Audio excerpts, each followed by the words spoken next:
Merci pour ces témoignages qui montrent que on oublie parfois, et moi-même, j'oublie parfois que j'ai un grand Dieu et que nos pensées sont pas les pensées de Dieu. Et merci pour ça, parce que des fois on peut aller dans des travers incroyables et pourtant Dieu ne change pas. J'aimerais commencer par un verset qui va être, je vais dire quelque part, un verset de base qui est assez conséquent. 1 Corinthiens chapitre 15 verset 50. Voici donc ce que je dis, frères, c'est que la chair et le sang ne peuvent hériter le royaume de Dieu, ni la corruption hériter l'incorruptibilité. J'aimerais me rapporter un peu aux études qu'on fait le mardi soir, et notamment celle que je fais, qui est en hébreu.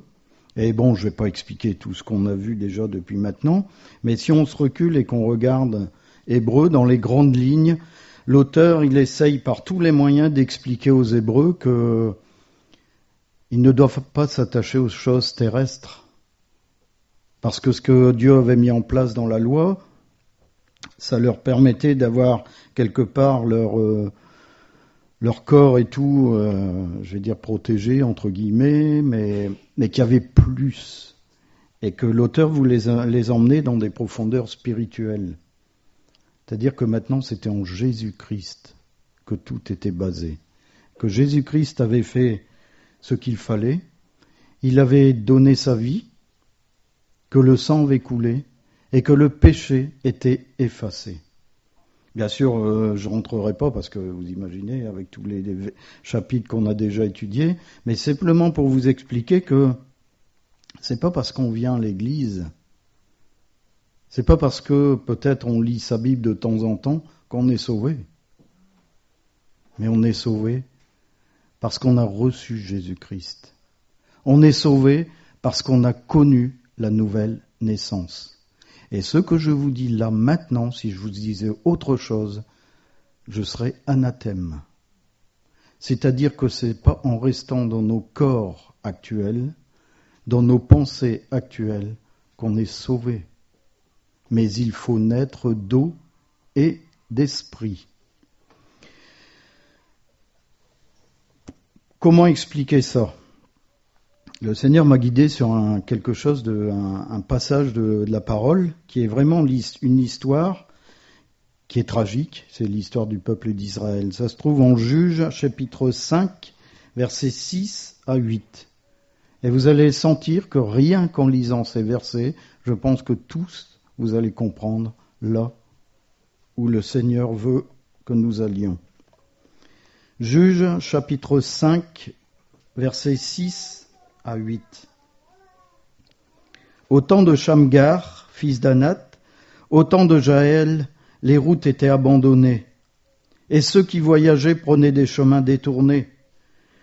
Les chefs étaient sans force en Israël, sans force. Quand je me suis levé, moi Déborah, quand je me suis levé comme une mère en Israël, ils avaient choisi de nouveaux dieux. Après, la guerre était aux portes. On ne voyait ni bouclier ni lance chez 40 milliers en Israël. On peut voir que non seulement la sombre période de Shamgar et de Jaël fut marquée par l'abandon des voies spirituelles, par des déviations, par les faiblesses des chefs et par l'idolâtrie.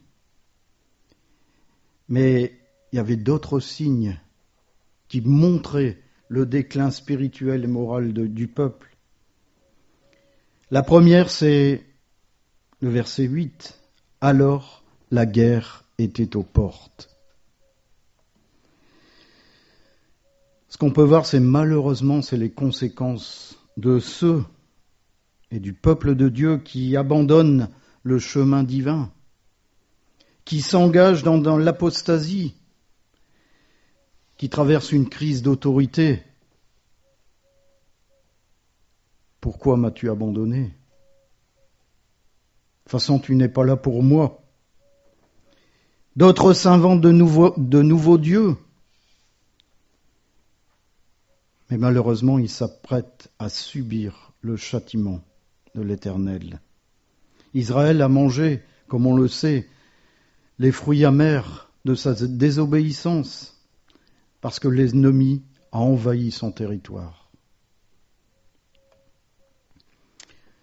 Combien il y a de conflits dans nos vies chrétiennes? Combien il y a de combats? Combien il y a de guerres? Est-ce que la guerre est à nos portes? Bien sûr, on peut dire qu'il existe des guerres.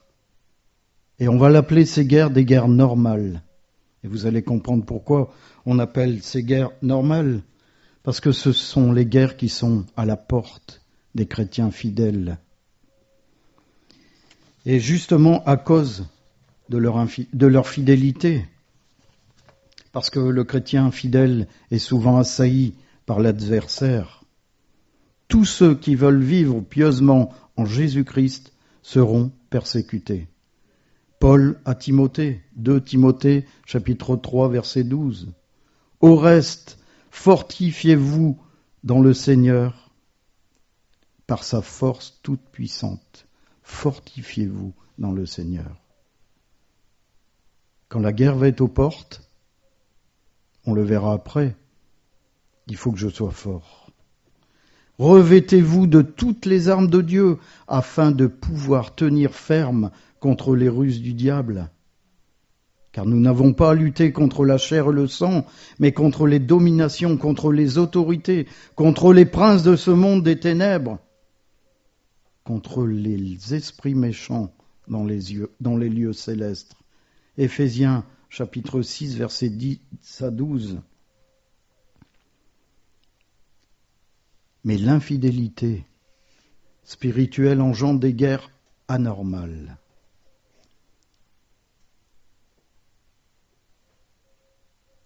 On voit le temps où le malin a le dessus sur les croyants.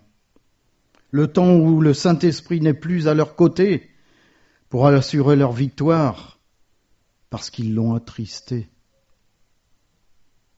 Et Dieu permet alors les défaites. Dieu permet les déserts. Dieu permet les montagnes immenses. Et si on va dans la parole, et si on lit l'histoire de Caïn, tandis que son frère Abel offre le premier-né comme offrande, rempli de graisse, rempli de vie, il offre le premier-né. Tandis que Caïn, il offre les fruits de la terre. Et ce qui se passe, c'est que Dieu ne porte pas un regard favorable sur ce que Caïn a donné, pardon. Alors qu'est-ce qu'on peut regarder? On peut regarder qu'en fin de compte, Caïn a tenté une approche de Dieu sans passer par le sang, sans passer par la croix. Il a voulu avoir une relation avec Dieu sans régénération. Et au bout de ce chemin-là, personne ne trouve la grâce. Et Caïn n'a pas trouvé la grâce. Ni Caïn, ni toutes les légions qui ont suivi les pensées de Caïn. Parce que souvenez-vous, en Hébreux chapitre 9, verset 22, il est dit « Sans effusion de sang, il n'y a pas de pardon ». Et la suite de l'histoire aurait dû faire réfléchir beaucoup de générations qui ont suivi Caïn. Et il n'en fut rien. Et comme on lit en Jude, verset 11, d'innombrables cohortes ont suivi la voie de Caïn. Ils ont erré, lamentablement, se sont perdus à jamais dans ce qu'ils croyaient être bien à leurs yeux.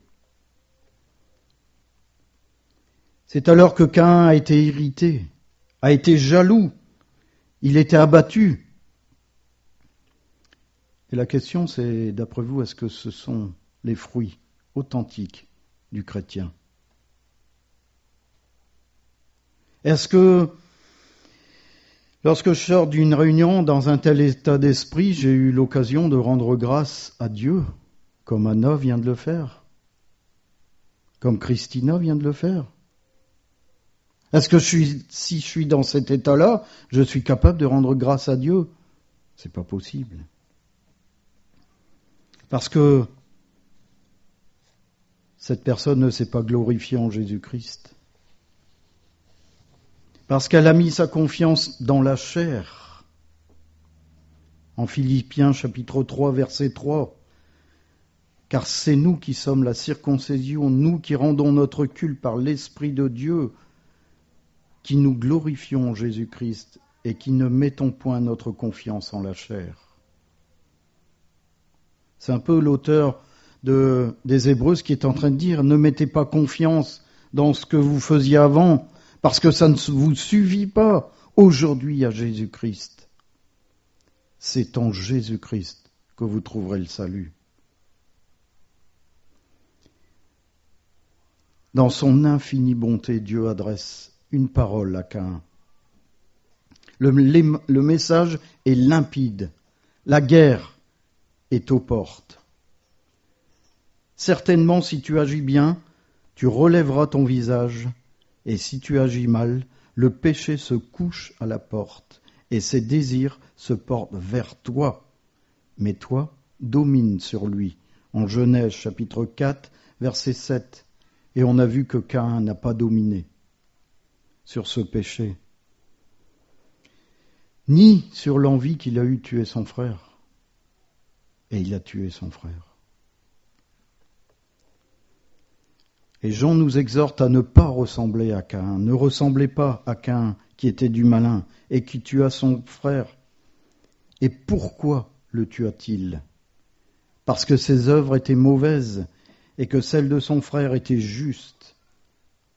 Première épître de Jean, chapitre 3, versets 11 et 12.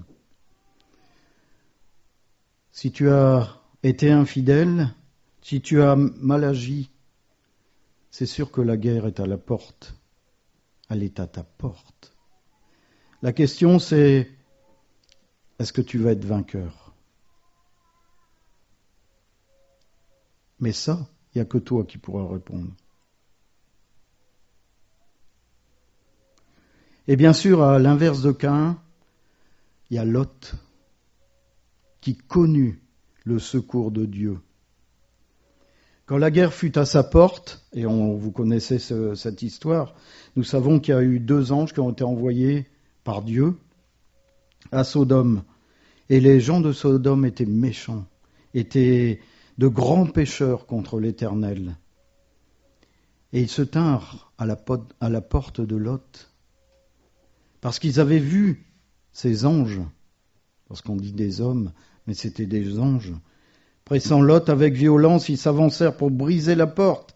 Les hommes étendirent la main, firent rentrer Lot vers eux dans la maison et fermèrent la porte. Et ils frappèrent d'aveuglement les gens qui étaient à l'entrée de la maison, depuis le plus petit jusqu'au plus grand, de sorte qu'ils se donnèrent une peine inutile pour trouver la porte. Genèse chapitre 19, versets 9 à 11. Le secours est venu de l'Éternel.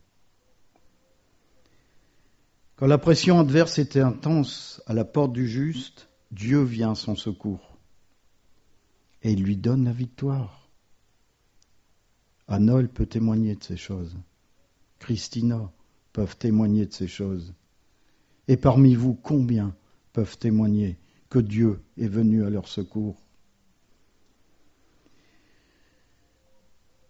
Et qu'il en soit ainsi pour chacun d'entre nous, parce qu'on est dans des moments d'apostasie. On est dans des moments où le peuple de Dieu, certains du peuple de Dieu, a les portes brisées. Il a les portes grandes ouvertes pour que le malin entre. La guerre n'est plus à la porte, mais la guerre est entrée. Comme les ennemis sur le territoire d'Israël. Et il faut crier chacun pour que nos églises puissent connaître un réveil. Que nos églises ne ronronnent pas en se satisfaisant d'une bonne doctrine. Ah, vous allez me dire, que faut-il faire ? La réponse, elle est également dans les versets. Il y avait l'absence d'armes. On ne voyait ni bouclier, ni lance chez 40 milliers en Israël. Non seulement la guerre était aux portes, mais en plus le peuple était sous-équipé et découragé. Mais comment le peuple a-t-il pu en arriver là ? Comment pouvait-il se retrouver sans armes et découragé ? Est-ce de la négligence ? Est-ce de l'insouciance ? De la paresse ? De l'indifférence ? Mais quel drame lorsque les enfants de Dieu n'ont plus d'armes spirituelles contre le mal, parce que c'est des armes spirituelles qu'on parle ici. On parle du bouclier. Paul aux Éphésiens donne une image de la foi. Revêtez-vous de toutes les armes de Dieu.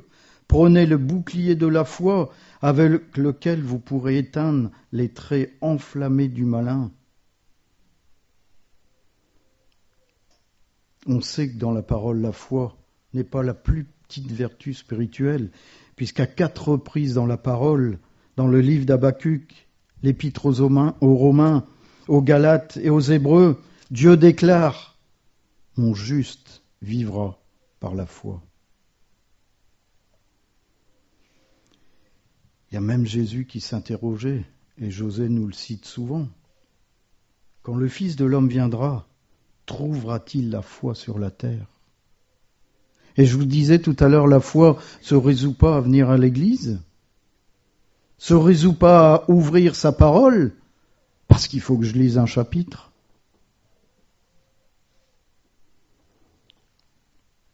Paul donne un avertissement. Mais l'Esprit dit expressément que dans les derniers temps, quelques-uns abandonneront la foi pour s'attacher à des esprits séducteurs et à des doctrines de démons. 1 Timothée chapitre 4 verset 1. Quand la guerre viendra, est-ce qu'on va se sauver ? Ou est-ce qu'on va combattre ? Est-ce qu'on sera en état de combattre ?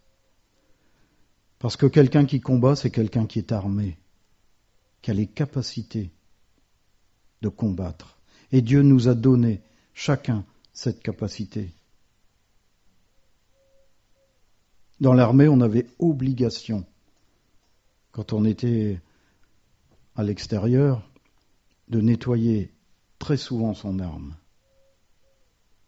Parce qu'au moment où l'ennemi arrivait, il fallait être en capacité de combattre. Est-ce que ce matin tu nettoies ton arme ? Est-ce que tu es prêt ? Jean encourageait Timothée. Le commandement que je t'adresse, Timothée, mon enfant, selon les prophéties faites précédemment à ton sujet, c'est que d'après elles, tu combattes le bon combat, en gardant la foi et une bonne conscience. Cette conscience, quelques-uns l'ont perdue et ils ont fait naufrage par rapport à la foi. Combien on voit de chrétiens dans des états pas possibles parce qu'ils se sont trouvés désarmés devant les attaques du malin. Et Paul avait franchi justement une ligne d'arrivée en vainqueur. Il a écrit « J'ai combattu le bon combat, j'ai achevé la course, j'ai gardé la foi ». 2 Timothée, chapitre 4, verset 7.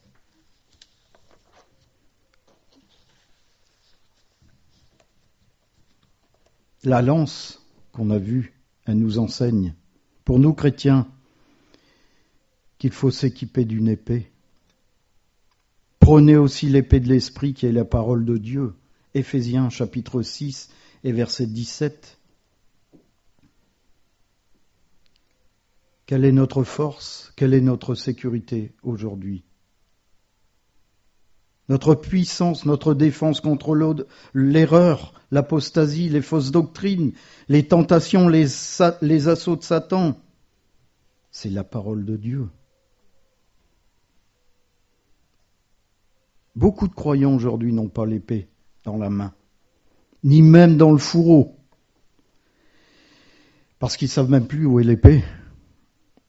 Ils ne lisent plus la parole. Et je ne voudrais pas vous mettre mal à l'aise. Qui est venu avec sa Bible ce matin? Voilà. Non, répondez pas à la question.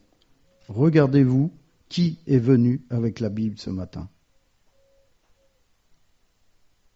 Comment, si un jour vous rencontrez quelqu'un sur votre lieu de travail, dans la rue, quelqu'un qui vous invective, comment vous allez répondre?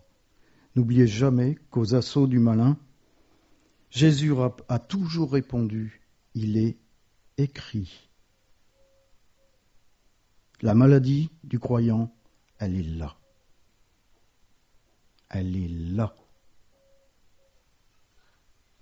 Comment je fais, moi, dans mon métier de tous les jours? Si je veux défendre quelqu'un, si je ne mets pas mon armement, comment je fais? Le malin sait et connaît ceux qui n'ont jamais l'épée au fourreau. Il le sait. Et regardez bien ce qui vous arrive, vous allez vous dire, mais c'est vrai. Quand il sait que quelqu'un répond en disant « il est écrit », il se tait. Parce qu'il sait que l'Éternel est derrière.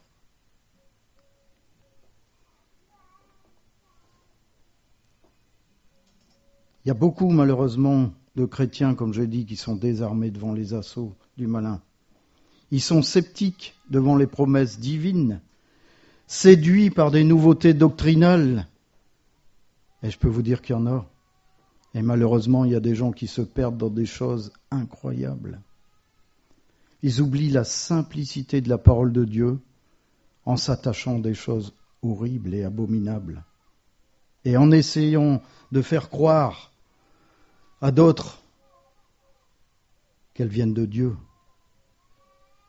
On a eu un exemple dernièrement, et je prie beaucoup pour cette personne. Et bien sûr, ces gens se retrouvent chancelants, et bien plus encore se retrouvent malades spirituellement. Et ça, c'est terrible. Parce que tant qu'il n'y a pas un appel au secours, Dieu laissera cette personne dans la maladie. Et quand je parle de maladie, je ne parle pas de maladie physique, mais je parle de maladie spirituelle. Dieu va la laisser, parce que ça sera son désert. Il y aura un vide. Que la guerre soit aux portes, c'est déjà terrible, mais que le peuple n'ait plus d'armes pour lutter, c'est une catastrophe. Rien ne peut remplacer les armes spirituelles pour les combats spirituels. Ne vous amusez jamais à combattre le malin si vous n'êtes pas armé spirituellement. Il y a beaucoup de gens qui ont fait les frais de cela parce qu'ils se croyaient spirituels. Et quand ils se sont retrouvés devant le malin, ça a été terrible. Ça a été terrible. C'est l'image de la personne, vous connaissez cette parabole, où il y a un démon qui est chassé, la personne nettoie la maison et la laisse vide. Résultat des courses, il y a 10 démons qui sont arrivés et qui ont rempli la maison. Le Seigneur nous demande ce matin d'être remplis, mais remplis de lui. On abandonne les routes, on abandonne les chemins. On trouve que les chefs sont faibles. On s'attache à de nouveaux dieux. Et quand la guerre est aux portes, on remarque l'absence d'armes. Ces armes qui nous permettent de combattre face à l'adversité. Et cela nécessite bien sûr un réveil puissant. Moi je te dis ce matin, réveille-toi de où tu es. Parce qu'un jour ou l'autre, Dieu va venir, Jésus reviendra. Et où vais-je être ?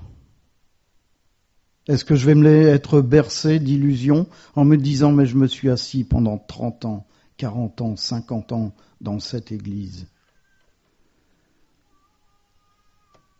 Et le Seigneur te dira « mais je t'ai pas demandé de t'asseoir, je t'ai demandé de te lever. » Et tu t'es jamais levé. Tu ne t'es jamais levé. Tu as abandonné les armes que je t'avais données. Je t'ai donné mon esprit et tu l'as attristé. J'ai demandé à ce que tu sois une lumière et tu es devenu un lumignon. Tu as cru être grand, mais tu t'es petit. Si vous lisez les lettres aux églises, vous allez voir à quel point Jésus a été direct. Parce que c'est lorsqu'on se croit fort qu'on est faible. Et c'est lorsqu'on est faible qu'on est fort en Christ. Parce qu'on a cette puissance spirituelle. Parce que la parole de Dieu est en nous. Elle n'est plus avec nous, elle est en nous. Parce qu'on est devenu parole vivante de Dieu. Quels sont les combats dans ta vie ce matin ? Est-ce que tu te sens armé pour combattre ? Parce qu'un jour le malin viendra. Il va rugir. Il va te secouer. Pourra-t-il t'atteindre ? La question, elle est là. Pourra-t-il t'atteindre ? Ou est-ce que tu vas brandir le bouclier de la foi ? Est-ce que tu vas le toucher par l'épée de la parole de Dieu ? C'est alors que tu auras combattu le bon combat avec les armes que Dieu t'a données. Ce matin, je suis persuadé que Dieu veut nous réveiller, veut nous interroger sur notre condition d'aujourd'hui.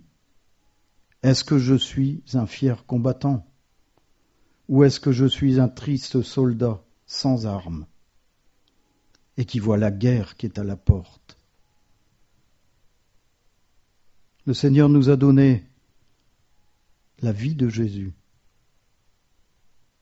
Il nous l'a donné. Il nous a donné Jésus-Christ.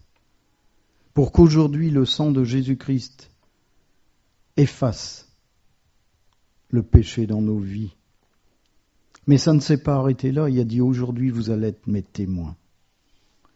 C'est à vous de conduire la lumière que je vous ai donnée en Jésus-Christ dans ce monde qui se perd. Je vous arme. Je vous donne les armes. Je vous donne mon esprit. Et la question qui est posée maintenant, c'est qu'en fais-tu ? Amen.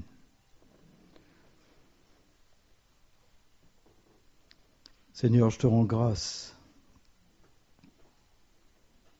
parce que tu ne demandes pas à ce que nous soyons des marionnettes.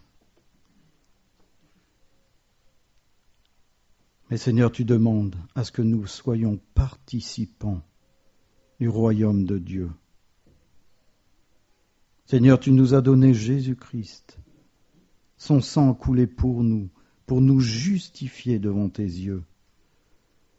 Seigneur, est-ce qu'on peut imaginer simplement la puissance de ta colère ? Seigneur, si on pouvait quantifier la puissance de ta colère, Seigneur, on pourrait comprendre la puissance de ta grâce. Cette grâce qui a coulé pour nous et qui est encore présente aujourd'hui.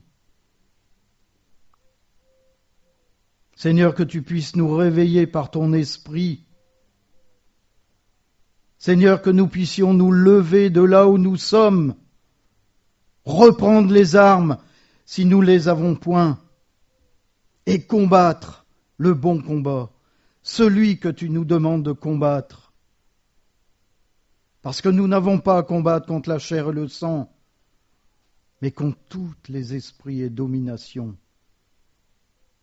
qui veulent nous emmener. Seigneur, que ton esprit souffle ce matin dans le cœur de ceux qui sont prêts à te recevoir, dans le cœur de ceux qui aujourd'hui prennent la décision de se lever et de dire « j'avance, je ne veux plus être assis dans ma vie parce que la guerre est à ma porte ». Arme ceux qui le demandent, Seigneur, et que nous puissions être dans la joie aujourd'hui même, parce que la présence de Dieu nous est confirmée dans nos vies. Par le nom de Jésus. Amen.